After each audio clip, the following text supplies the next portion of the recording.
As a result of my experiences with my patients in Child and others, I went to a day run by ES UK where Professor Dennis Henshaw was talking, and subsequent to that became a trustee of ES UK. Through that, I've had the privilege to meet a number of people whose lives have been blighted by living near a mast or other things, so that they're, although the person they live with is symptom-free, they themselves are quite severely affected with everything from tinglings to poor sleep to electric lightning shocks in the limbs or in the face to and this is actually a very common, this next symptom isn't just people who are badly affected, it's quite a common symptom. You just lose cognitive function, you just can't think clearly. It's as though your brain goes a bit to mush, and after a while you may not be able to speak clearly, but it just gets a bit jumbled in there. Does anybody know that symptom? Yeah, thank you. Heart arrhythmias are another thing that some people can get. It can make your pulse quite bumpy. There are many causes, there are many medical causes for arrhythmia, but there are also people who, in the proximity of transmitting technology, their hearts will go bumpy, and when they're not near there, they aren't. And that's again back to take away the cause, and something is going on. Extension on the surgery. As the extension was done, they upgraded the alarm system. So a lot of buildings these days have got alarm systems, and they upgraded it, and I thought nothing of it. However, I've got a smaller detector than this, and I found that for some reason it was doing a little whine, a high-pitched whine in my room, of the same sort that one would get from proximity to a mast if you're going up the motorway. I found that it was coming from the alarm sensor up in the top corner of my room, and I found also I was getting quite tired and dull headaches and slight nausea by the end of the day. I still found it was getting worse over the period of a couple of months, so I got them to change it. I asked what had happened, and the electrician said, we changed the whole building to upgrade it. So instead of passive alarm sensors, which were the old ones, they had been changed to active stroke passive alarm sensors. So they emit microwave frequencies, radio frequencies, they've been rebranded, but they emit microwave frequency. And I said, well, can you take it out? Oh, well, I don't think we can do that. Well, just take it out. I instantly felt better in my room. I actually felt a lot iller in the rest of the building, which was quite interesting. And I found myself unable to stay in any other room for more than about 20 or 30 minutes before headaches and brain just fogging up. So we changed the whole building. I felt better, and 2 or 3 other people said, gosh, that feels emotionally lighter, or this feels different. I just offer you that as a story.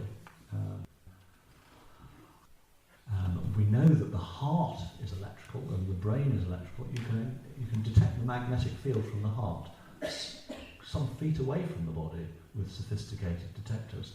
So if our bodies are electromagnetic in action and possibly in design, but certainly in the way they act, it's hardly surprising in a way if you're going to have a strong source of electromagnetic radiation or an electric or a magnetic field nearby. It's hardly surprising that there might actually be adverse biological effects. Is that a fair comment? Anyway, I hope that's covered the subject as an introduction. I think it's a big phenomenon. If I've diagnosed a couple of dozen, and I'm one of 30,000 GPs in the country, how many people are undiagnosed at a minor level? And if I've seen quite a few serious cases, how many other people are either undiagnosed or not yet fully diagnosed?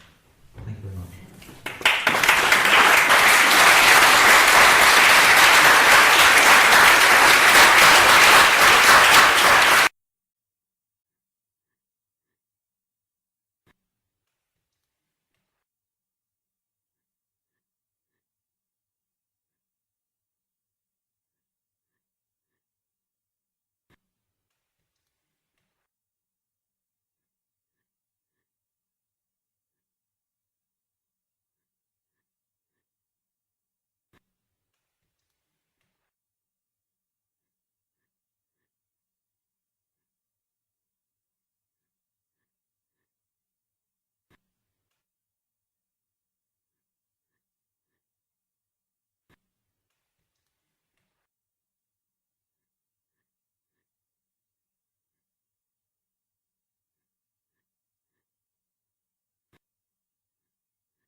Marketing. One of the challenges about marketing is that, as parents often say to their children, marketing fits into two camps. There's the 98% and there's the 2%. 98% of it is trying to make you unhappy with what you've got, and 2% is actually useful and valuable for you, and the challenge is to work out which is the 2%. You mentioned, and moving now on to electromagnetic pollution, the cellular mechanisms that we know about are that cells go leaky, there's calcium efflux, there's sympathetic upregulation of the body, so the body goes onto alert mode.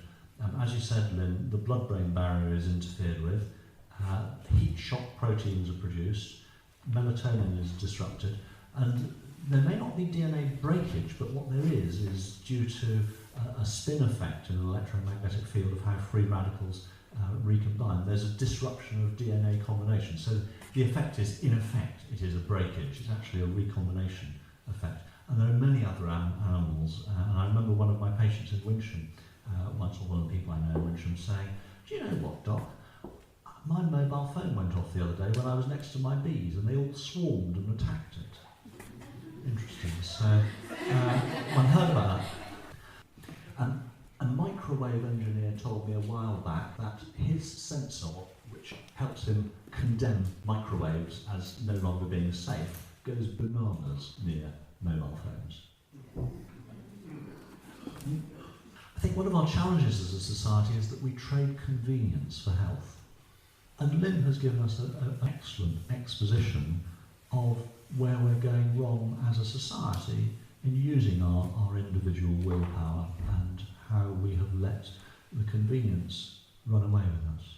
So I would highly endorse everything you've said and say that it's up to us to make a difference in our choices and to research and to have a think about whether some of the choices we're making may actually have some quite serious unintended consequences for our health.